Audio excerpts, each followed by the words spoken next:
Hey there, welcome to my channel. My name is Sean, and in today's video, I just wanted to answer some commonly asked questions that I get asked often. And sometimes some of the questions require a bit of a longer response. And so instead of typing a whole novel back to your question, I prefer to just go ahead and do a video.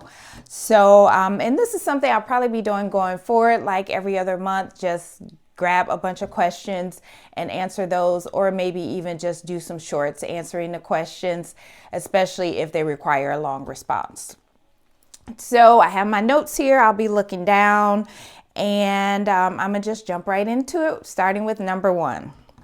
So number one is, what size needles do I use when embroidering beanies? So whenever I'm embroidering beanies, I use a standard 75-11 needle.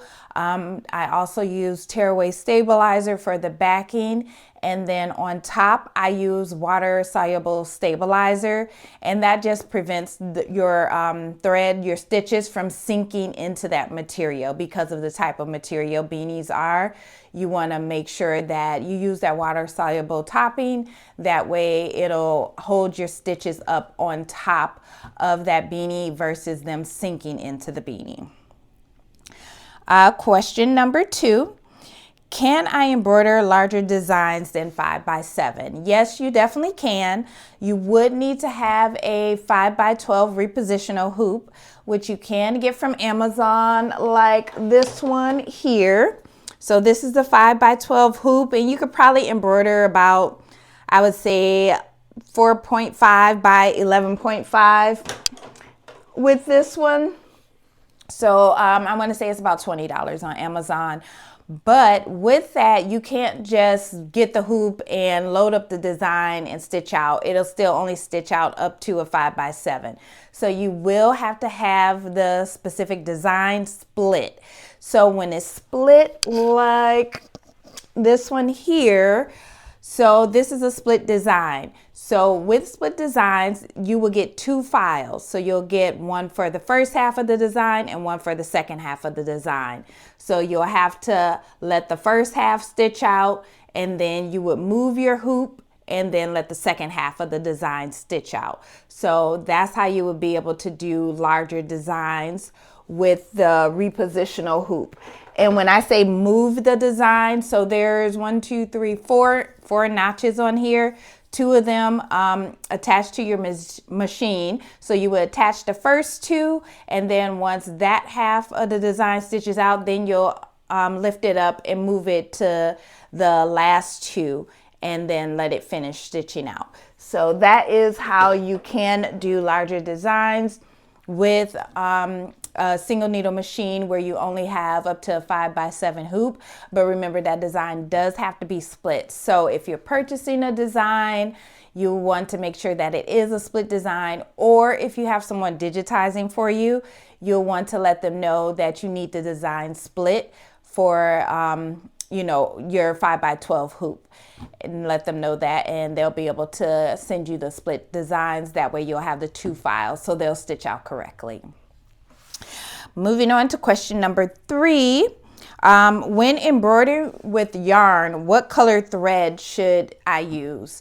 So when it comes to yarn embroidery, it really varies. Normally, personally, I like to match the color of the yarn. So if I'm using red yarn, I'm going to use a red thread. Now, if I use ombre, which, has multiple colors, I normally like to use silver because it's not too light and it's not too dark or too bright where it's going to stand out. And I notice silver is kind of a happy medium for me. That's the one that really doesn't show as much. And also I use blanket yarn, so that way it is more fluffier than just your standard yarn. So definitely I match whatever solid color. If it's a solid color, I'll match the thread, and then any ombre colors, I normally use silver. Unless the customer requests a certain color thread, then of course I'm gonna go with whatever the customer requests. Number 4, How fast do you have your machine when you're doing yarn embroidery? So on my Ricoma, I slow it down to 400 stitches per minute. On my Brother PE 900, I will slow it down to 350 stitches per minute. That's the lowest that each of these machines will go down to. And so 400 for the Ricoma, 350 for the Brother. And so, and that's if you want to keep the hoop on the machine. You want to just go ahead and maneuver the yarn while it's stitching out on the machine and not use the glue method in the previous video that I did showing you how you can actually just glue it and then put it back on the machine and let it stitch out. So you definitely want to slow down your machine. You don't want your needle going 800-900 stitches per minute. We are not trying to lose any fingers. So definitely slow down your machine as slow as it can go. You will also be hitting the stop button often, even with it at a slow speed, especially when you need to loop something around, like if it's a cursive font or the letter O specifically. You're gonna have to kind of hit the stop button, maneuver your yarn, and then hit the start. So you'll kind of be playing stop and go when you're doing yarn embroidery straight on the machine versus using the glue on method. Number 5, where did you get your scissors from? So this question is referring to the electric scissors that I used in a previous video. And so they're referring to these here.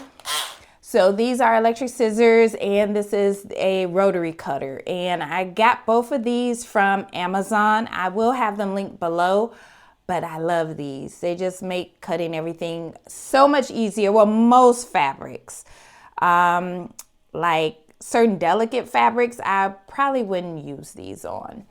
But other than that, they work amazing. But yeah, Amazon, and I'll have everything linked below, and any videos that I'm referencing, I'll also have those linked below for you as well.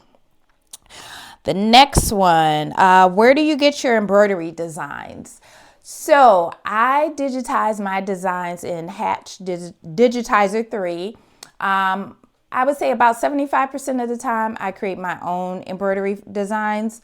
The other 25%, I'm either downloading them from Creative Fabrica or Etsy. It really just depends. The next one, do you press your glitter HTV for your applique designs? Yes, absolutely. Once the design has stitched out and I have it all cleaned up, I will take it over to my press and I will press it. Glitter HTV, normally 320 degrees for 20 seconds, I believe. But yeah, you do want to make sure that you do heat press your glitter HTV once you do your applique. The same would go for if you're doing an applique with fabric. You'll want to use some type of adhesive backing like a Heat and Bond Light. I either use Heat and Bond Light or Heat and Bond Ultra Hold, depending on what I have. I'll use either one of those, and then that'll prevent, one, your fabric from fraying, and then once it's stitched out, you can press that as well so it will adhere to your garment. The next one, where do you get your material for patches, specifically felt? So there's no particular brand that I use as far as felt. I get that from Joann's. Whenever they have a sale or I have a coupon, I just go and stock up. And I normally keep black felt and white felt on deck because I use it for samples, I use it for patches and a bunch of other stuff. So I just make sure I have a lot of it. So normally I'll get it from Joann's, or when I go to downtown LA in the garment district, I'll stock up there as well. So yeah, those are the two, those are the two places where I get my felt from. The other item that I use, or material that I use for patches, would be patch twill. So either patch twill or felt. It really depends on what the customer is ordering, what they want. 9 times out of 10, I would say more so I've been using more patch twill than felt, but I still keep a lot of felt. The next one, On the Nextdoor app, do you use a business or a personal account? So I actually do have a business account, but I don't post on there. I actually just use my personal account and I just post on my profile. I tried the for sale, which is kind of similar to like a Facebook Marketplace on the Nextdoor app. And those listings expire every 30 days and you have to keep re-uploading. So I just post on my profile, and that's how I've gotten business, local business on there. Now, one thing I will warn you about, when someone comments on your post saying, hey, how can I order? Or how much does that cost? Or, asking you any questions about pricing or links or anything like that, let them know that you'll send them a message with the information and send them a message through Nextdoor. Because if you do post any links, prices, anything like, or even emails, Nextdoor will flag your app and it'll get removed and you'll have to repost it.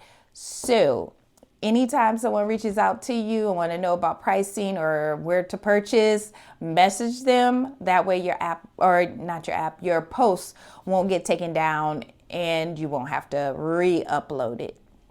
But yeah, I just use posts on my personal profile. I haven't posted on the business profile probably in about a good 6 months, to be honest.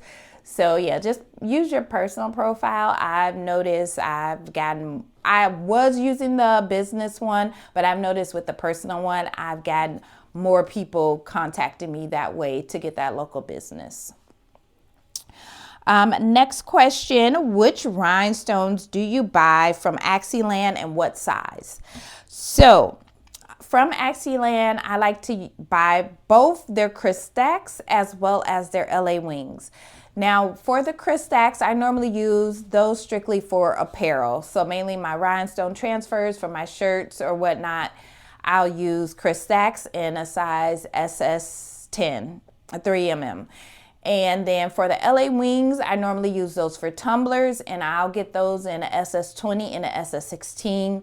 I get the SS16 just for like filler stones. But those are the two that I like to get and what I use them for. You can definitely get other sizes. They have all sizes in each brand, but that's the ones that I get and how I use them and the sizes that I get. Next question is, where do you get your HTV?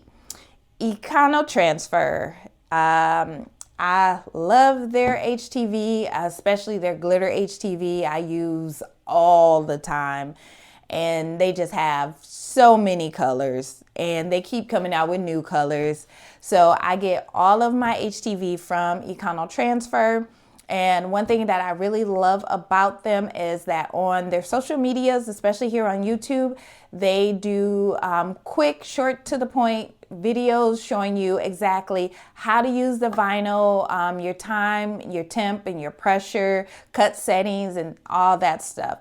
So their YouTube channel has a bunch of information if you're wondering what a particular vinyl is used for, or how you can use it, or how you would need to press it. They also have the instructions on their website for all of their products as well. So I get my vinyl from Econotransfer, and I will also have the link below for them so you can check them out as well. And then the last question is, do you need an iPad to use Procreate to create rhinestone templates, or rhinestone tumbler templates, should I say? And yes, Procreate is only available on iPad, and it's not even, you can't even use it on like your MacBook or your iMac or anything like that. You do have to have an iPad because you do need to use an Apple Pencil with it as well. And it's not available for like Android tablets, unfortunately. And I know that iPads can be expensive, and yeah, unless you're just going to be cranking out rhinestone tumbler templates, you may not want to purchase an iPad or get Procreate just for that reason, or maybe you do. But you can also do so much more in Procreate. You can make t-shirt designs. You can also make your mock-up photos in there. There's a lot you can do in there just besides the rhinestone templates. but you do need to have an iPad in order to get Procreate. Now, you can also create the rhinestone tumbler templates in Canva. That'll be a whole nother tutorial for another day, but that is another way that you can create rhinestone templates without having to drop that nice little coin for an iPad. So I'll have to do a separate tutorial on that, showing you how you can make those transfers in Canva, same way you would in, well, not the same way, but similar, and they would turn out the same as if you were using Procreate to make them. So those were all the questions that I saw that I kind of gotten frequently that I wanted to answer. Again, some of them I just didn't want to type out a whole novel, and I figured it would just be easier if I just go ahead and just do a video and answer your question. But if you do have any other questions, drop them below under this post, and I will either respond to your question in the comments, or I'll create a short and just tag you in it if it requires a longer response, or I'll probably be doing these videos every so often just to answer those questions that I see I'm getting a lot. But thanks so much for watching my quick video. I hope this answers any questions that you had, or, clarifies things that you needed to know. But if not, let me know below as well, and I'll respond to you there. But I will check you out in the next video. Bye.